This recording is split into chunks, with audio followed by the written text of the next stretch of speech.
Soy el abogado agrario Ramón Herrera Chela.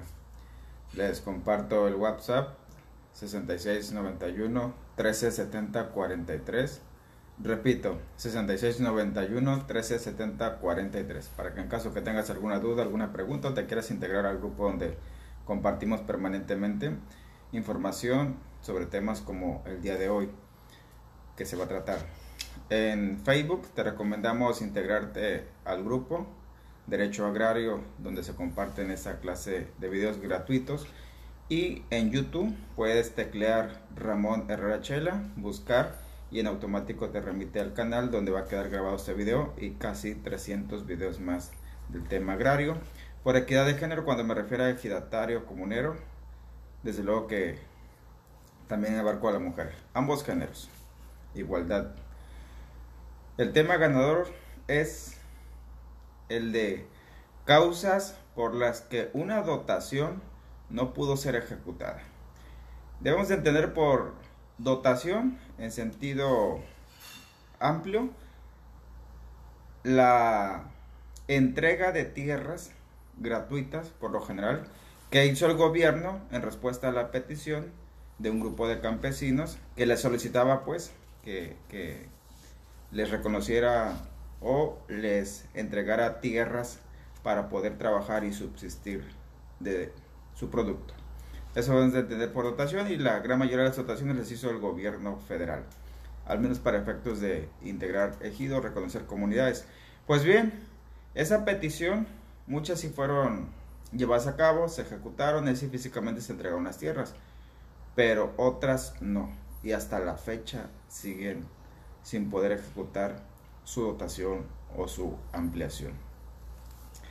Existen dos categorías, por llamarlos de algún modo. Existen la imposibilidad material o física o la imposibilidad jurídica, es decir, legalmente no se pudo acreditar por ahí asuntos como la propiedad.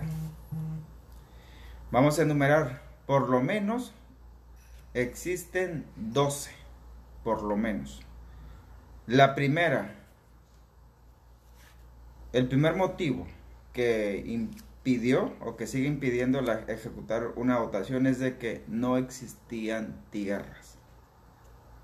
O cuando fueron a tomar las mediciones los ingenieros como parte del trabajo para llevar a cabo la expropiación y consecuentemente la dotación al grupo de campesinos, o tomaron mal las medidas o las fueron a tomar sobre tierras que eran pequeña propiedad privada o tierras que eran de otro ejido o de otra comunidad. Entonces no existía esa tierra disponible. O de plano, número 2, les llamaban mojoneras. Mojoneras son los señalamientos que podían ser metálicos, que podían ser de cemento, que dejaban para indicar hasta dónde llegaban los límites de la superficie del total de las hectáreas que se iban a entregar en dotación. Pues resulta ser de que esos límites o mojoneras o puntos de referencia tenían que estar distribuidos, y al momento de que se intentaran echar un cerco de alambres de púas, por ejemplo, esas mojoneras tenían que cerrarse totalmente como un polígono, como una forma geométrica o geográfica, pero tenían que cerrarse. A veces para despertar la imaginación de cómo puede ser un polígono de un terreno o de una superficie ejidal, es como cuando vas a estrellar un huevo en el sartén, lo quiebras el cascarón, sueltas la yema y la clara y toma una forma siempre diferente. Así son los polígonos. Ningún ejido tiene exactamente el mismo polígono. Depende de la superficie en su cantidad, depende de la geografía, depende del tamaño, etcétera. Todo, así como los huevos estrellados, cada ejido tomó una forma distinta respecto al polígono. Imagínense ese huevo estrellado, que los límites son las mojoneras, que los límites son los puntos donde se marcaron que llegaban los límites. Y si utilizamos más la imaginación en esa metáfora del huevo estrellado en el sartén, pues imagínense que la yema es el poblado, es la zona reservada para el asentamiento humano. Pues bien, se tomaron incorrectamente o con errores, pues finalmente eran seres humanos los ingenieros, pues se pudieron haber equivocado, a veces llevaban prisas, a veces los terrenos eran inaccesibles, pues estamos hablando de la década de los 50, 60, de modo que pues literalmente me platican historias donde decían, mire, de este cerro hasta aquel cerro de Picacho, hasta ahí va a llegar, y del Picacho hasta donde está un arroyo seco, ahí va a llegar, y así empezaban a notar. Pero cuando se intentó años más adelante recorrer esa zona basada en esa referencia, pues no cuadraron, o mejor dicho, no cerraron pues los polígonos. No se pudo cerrar la figura geométrica y eso desde luego que era en perjuicio pues del núcleo agrario, del ejido o de la comunidad. Tercer motivo, cuando se intentó ejecutar la dotación de tierras, existían en esa zona, en ese poblado, en esa superficie, certificados de inafectabilidad.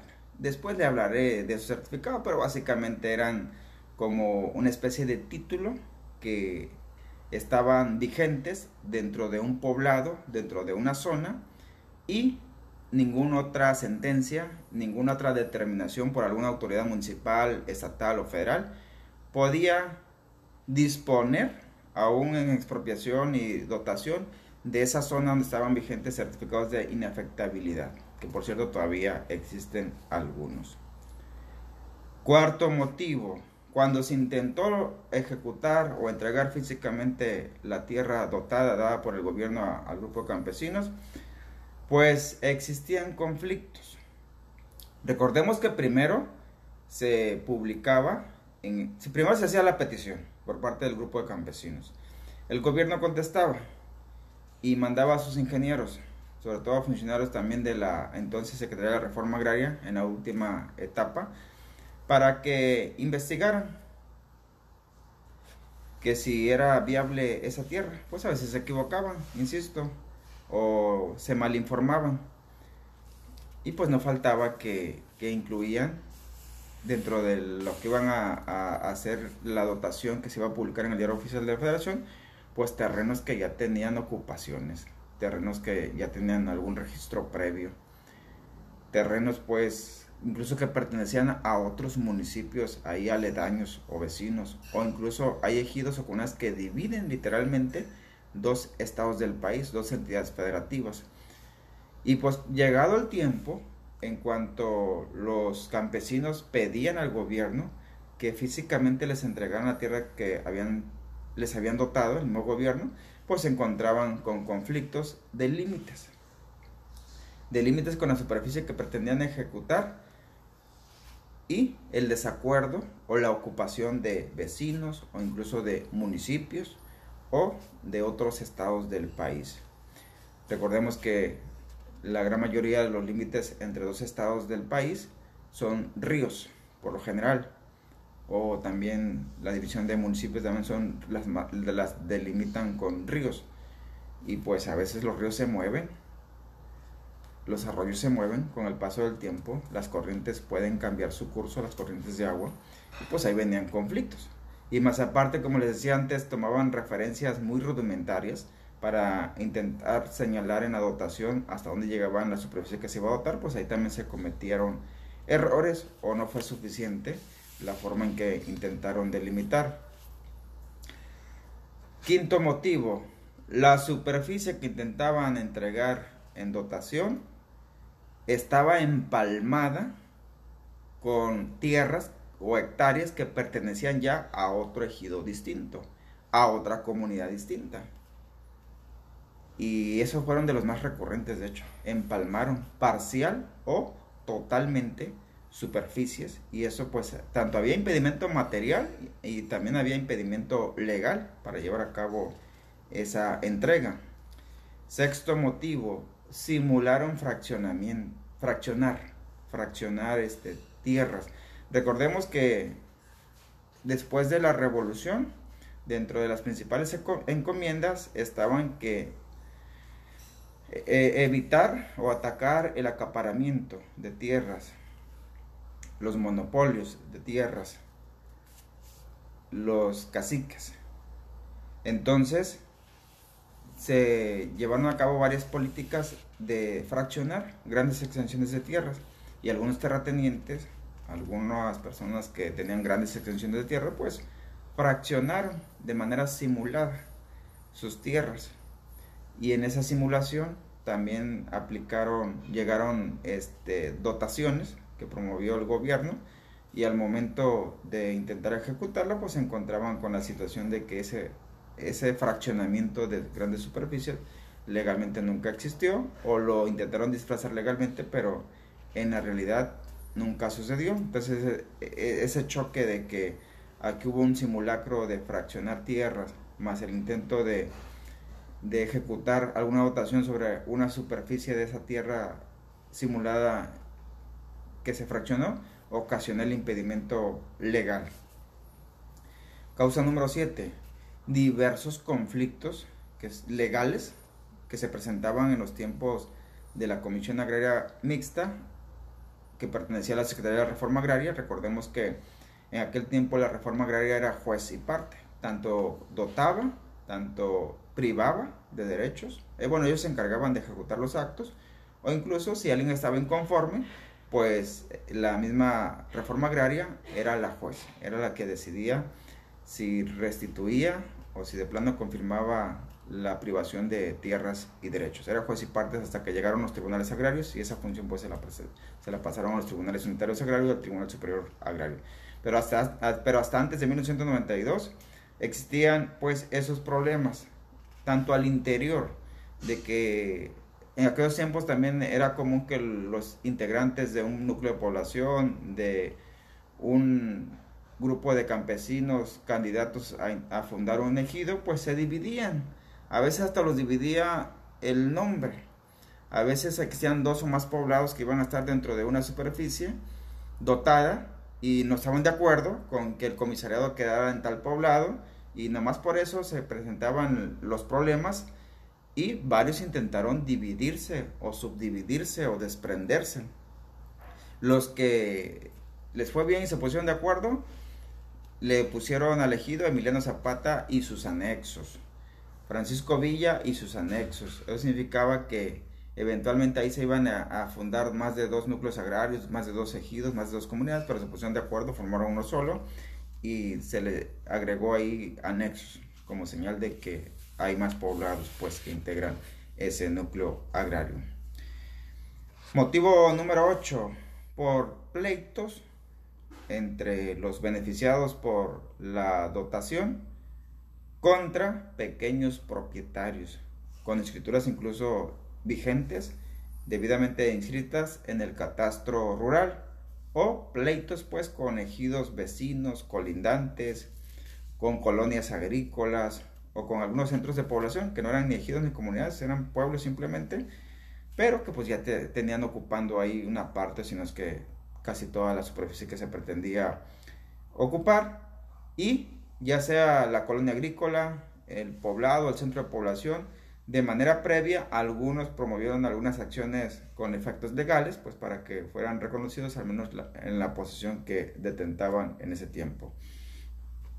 Motivo número 9.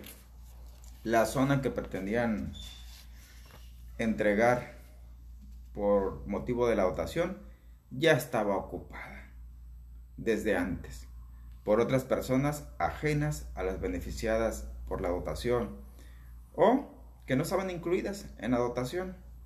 Incluso algunos se enteraron con tiempo, fueron e invadieron la zona y ya no se quisieron salir. Y hasta la fecha, así hay varios casos. Motivo número 10. Ya existían asentamientos humanos, ya existían pueblos, caseríos, y desde muchísimos años atrás, y desde luego que se negaron a desocupar, y más aún se negaban si no estaban incluidos como beneficiarios de esa dotación, de esas ampliaciones. Y pues entre ellos, algunos intentaron llegar a conciliaciones, a pláticas, a convenios, y no prosperó ningún acuerdo, ningún convenio, ninguna negociación. Y eso imposibilitó la entrega de la tierra dotada. Otras dotaciones abarcaron zonas federales. Zonas federales que solo con concesión podía ser posible su ocupación. Y el motivo número 12, los desacuerdos y las divisiones al interior de los poblados y núcleos agrarios que se iban a beneficiar con esa dotación. Pues recordemos que en un ejido, en una comunidad, es de lo más natural que tiendan a integrarse grupos. Es sano eso porque pues se equilibran entre sí, pero pues algunos se la toman muy personal o traen pleitos casados desde hace años y pues anteponen esa división, ese desacuerdo, y eso pues imposibilitó que se llevara a cabo la ejecución. Pues así las cosas. A maneras de conclusión, muchos que se beneficiaron con dotaciones que no se pudieron materializar o no se pueden ejecutar por cuestiones físicas o por cuestiones legales, pues se resignaron. Otros se retiraron. Algunos, el desgaste en dinero, en pleitos, en vueltas, fue tal que terminaron por resignarse. Otros fueron mal asesorados, algunos otros fueron mal dirigidos por ahí por algunos líderes sociales. Y a pesar de que tenían las posibilidades reales, las posibilidades legales, de sí conseguir que físicamente se ejecutara la dotación, es decir, que se les entregara físicamente la tierra. Incluso también ese fenómeno se dio con las ampliaciones de las dotaciones, que de ese tema después hablaremos. Y así, actualmente en varios puntos del país hay varios casos como esto. Y lo interesante es de que varios de esos casos, con el tiempo, las circunstancias cambiaron. Finalmente los invasores, finalmente quienes reclamaban derechos, no pudieron acreditar ningún derecho legal, más que los beneficiados con la dotación, con la publicación en el Diario Oficial de la Federación. Y actualmente todavía están en condiciones de demandar para que se ejecute esa ampliación, para que se ejecute esa dotación en su beneficio. Las pruebas necesarias o mínimas indispensables que se necesitan también existen. La mayoría de las que existen están archivadas o registradas en archivos históricos, en el Archivo General Agrario, en algunos catastros, en algunos archivos de terrenos nacionales. Y sin duda, pues vale la pena desempolvar esos documentos, escarbarles un poquito, como para intentar ahora sí la ejecución física, es decir, la entrega de las tierras de las que se beneficiaron gracias a aquella dotación original. Deja tus preguntas, deja tus dudas, deja tus comentarios, si por ahí conoces algún otro motivo que ha impedido la ejecución, o si conoces soluciones, pues también compártelas, va a ser de mucha ayuda.